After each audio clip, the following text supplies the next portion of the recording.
একের পর এক নিষেধাজ্ঞা বাংলাদেশিদের জন্য। চরম অনিশ্চয়তায় পড়েছে প্রবাসীরা। শ্রীলঙ্কার পাসপোর্টের থেকেও বাংলাদেশের পাসপোর্টের যোগ্যতা কম।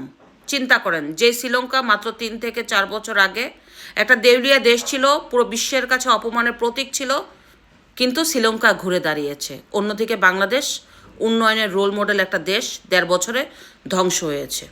এর মধ্যে পড়ার উপর খাড়ার ঘা। গতকালকে বাংলাদেশ সহ 75টি দেশের ইমিগ্রেন্ট ভিসা বন্ধ করেছে আমেরিকা।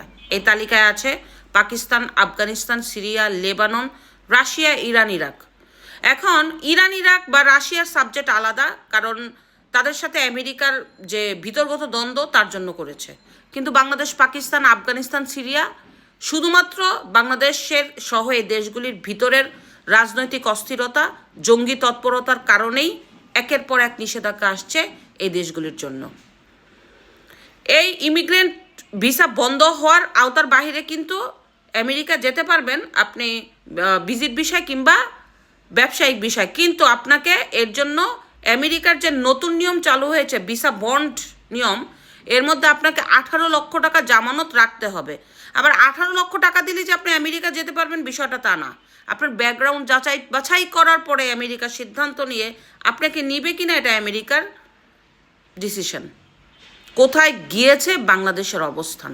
এই যে ভিসা বন্ড দিয়েছে আমেরিকা, এই তালিকায় কারা ছিল?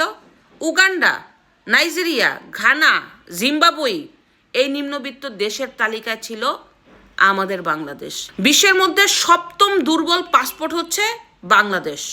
101টি দুর্বল পাসপোর্ট রয়েছে, এর মধ্যে বাংলাদেশের অবস্থান 95তম। সবচেয়ে খারাপ বিষয় হলো সাউথ এশিয়ার মধ্যে শ্রীলঙ্কার র্যাঙ্কিং বাংলাদেশের থেকে বেশি, অথচ কয়েকদিন আগে বাংলাদেশের ওজনটা বাড়ছিল, এখন শ্রীলঙ্কা থেকে নেমে গেছে। আমাদের থেকে পাসপোর্টের সক্ষমতা বেশি হচ্ছে মালদ্বীপের, নেপালের, আর বাংলাদেশ কোথায়? অবশ্য আমাদের থেকে নিচের র্যাঙ্কিং হচ্ছে আমাদের বড় ভাই পাকিস্তানের সাবজেক্ট। বিশ্বের মধ্যে 5ম বা 4র্থতম দুর্বল পাসপোর্ট হচ্ছে পাকিস্তানের। একের পর এক নিষেধাজ্ঞা। গত পরশুদিন আবার অস্ট্রেলিয়া, বাংলাদেশ এবং ভারতের শিক্ষার্থীদের জন্য ওইখানকার যে বিশ্ববিদ্যালয় ছিল তাদের দরজাও বন্ধ হয়ে যাচ্ছে। এর কয়েক মাস আগে পাকিস্তান এবং বাংলাদেশিদের শিক্ষার্থীদের জন্য যুক্তরাজ্যের ভার্সিটির দরজা বন্ধ হচ্ছে। মানে সব তালিকায় আপনার বাংলাদেশ দেখবেন। ভিসা বন্ডের তালিকায় বাংলাদেশ, যেখানে উগান্ডার মতো দেশ রয়েছে। এরপরে আপনার ইমিগ্রেন্ট ভিসা বন্ধ হয়েছে, এই তালিকায় বাংলাদেশ, যেখানে পাকিস্তান, আফগানিস্তান, সিরিয়া, লেবানন, জঙ্গি রাষ্ট্রগুলোর মতো দেশ রয়েছে। এরপরে বাংলাদেশের শিক্ষার্থীরা বিদেশে যেতে পারবে না, সেইখানে একটা দেশে পাকিস্তানের তালিকা রয়েছে, আরেকটা ভারতের সাথে তালিকা আছে। ইউরোপের অনেকগুলি দেশের ভিসা বন্ধ বাংলাদেশিদের জন্য।